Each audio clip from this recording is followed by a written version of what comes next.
frame is on the ground.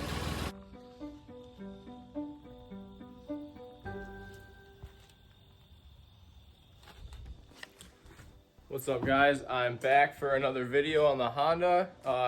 Last video we got the spindles welded. I threw a lot more weld over top of it because that was just boring work. So I got those welded and painted.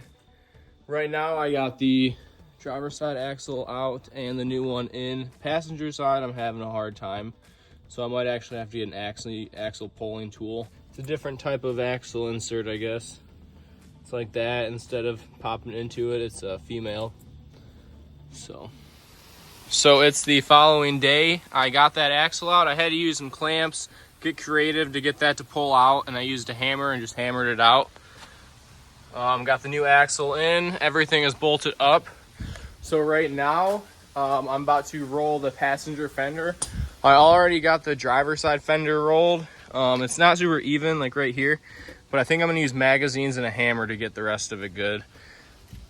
So I'm gonna grab the roller again and get this set up. These are really easy fenders to roll. There's not a lot of material, so shouldn't be too bad. All right, car is on the ground and we're at the current height that I'm at until I extend the lowers, but I believe I'm sitting on bump stop. So this side is just a little bit lower than this side, and I'm thinking maybe I took the bump stop out on the other side and not on this side. But I'm about to go grab a battery so I can get this thing moved. Okay, so the car is on the ground. It's started up. Got a couple new engine lights, like my e-brake light doesn't want to go off for some reason. Other than that, I don't know. But we're good. The frame is on the ground, literally. But I'm just gonna scrape that a little bit, I guess. So here we go.